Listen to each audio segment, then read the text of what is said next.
Salam, hər vaxtınız xeyir, əziz üçüncülər, videonu izləyən valideynlər və müəllimlər, hər birinizi xoş gördüm. Bugün sizlərə təqdim edəcəyim video izah simmetriya və yer dəyişmə mövzusu ilə bağlı olacaq. Gəlin vaxt itirmədən mövzumuzla tanış olaq, çalışmalar və testlər üzərində daha yaxşı öyrənək. Çox sadə dərsdir, çox belə deyək də, izah tələb eləməyən dərsdir. Ona görə çalışmalar üzərində daha yaxşı öyrənək. İlk sualda bizə deyir ki, hansı fiqurlar güzgü əksidir? Baxın, A variantında sadəcə fiqur bu formada olub, daha sonra isə yerini dəyişib. Yəni A variantı ola bilməz. C variantı da ola bilməz, çünki dönmə var burada. Amma güzgü əksini soruşursa, deməli B variantını götürmüş olaraq cavabımız B variantı olacaq. Hansı fiqur simmetrik deyil? Simmetrik nədir? Yəni lordi dildə desək, qatlasaq, vərəq kimi düşünün, qatlasaq bir-birinin üstünə düşən fiqurlar istəyir. B-yə baxırıq, burada yoxdur, burada da yoxdur. Amma baxırıq, görürük ki, A variantında simmetrik var. İstədiyiniz formada simmetri oxunu çəksəniz, üst-üstə düşmüş olacaq. 3-də deyir, doğru fikri seçin. Doğru fikrini seçmək üçün fiqurların iki simmetri oxu ola bilməz. Niyə ola bilməz? Hətta sonsuz, belə deyək də, simmetri oxu olan da var. Yəni, bu doğrudur. Daha doğrusu yanlışdır. Dairənin yalnız bir simmetri oxu var. Dairənin sonsuz sayda simmetri oxu var. Bu da yanlışdır. Kvadratın 4 simmetri oxu var. Bu da düzgün cavabımızdır. 4-də deyir ki, hansı fiqurun simmetri oxu doğru göstərilib? A-ya baxırıq, simmetrik deyil, ortadan bölünməli idi. Daha sonra B-də düzgün göstərilib, C-də göstərilib, düzgün göstərilib deyirsə, deməli, baxırıq burada, bəli, B-də düzgün göstərilib, C-də isə düzgün göstərilməyib. 5-də simmetrik olaraq bölünmüş şəkli göstərin. Simmetrik deyirsə, tən ortadan olmalıdır. Ulduza baxırıq, qıraqdan da götürə bilmərik, lordi dildə deyirəm. Bu su qabına baxırıq.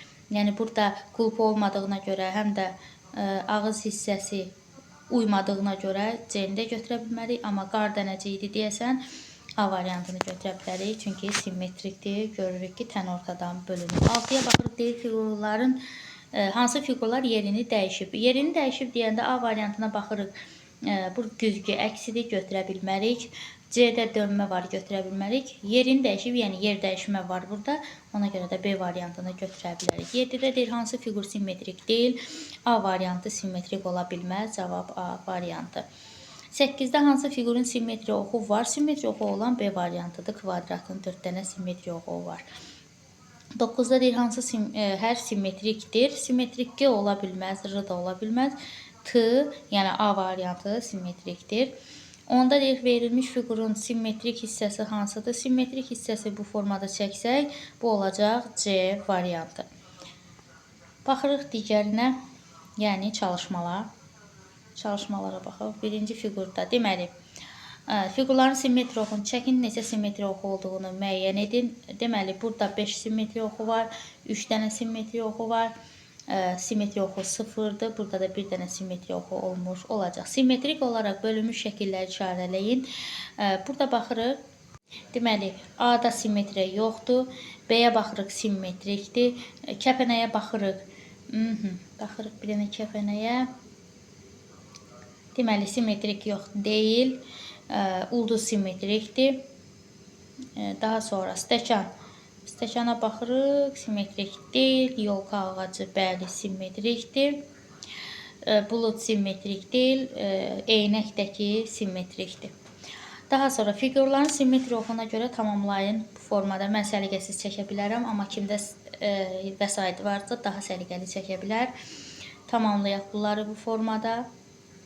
Daha sonra bu trapesiyadır. Bu da belə bir fiqurdur. İndi mən əl qabiliyyətim olmadığına görə yaxşı çəkə bilmirəm. Yəni, bu formada olmuş olacaq. Daha sonra 4-də baxırıq. 4-də isə hansı hərflərin simmetriya oxu var?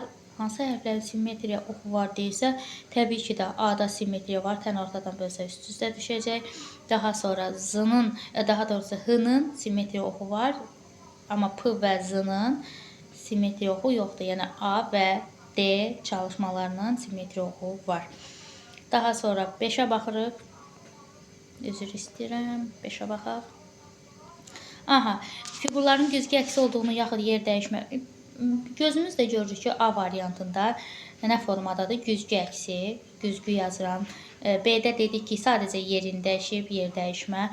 C-də yenə də güzgü əksi, D-də yenə də yer dəyişmə var. Fiqurların güzgü əksini çəkin. Güzgü əksini çək deyirsə, baxın bu formada olmuş olacaq.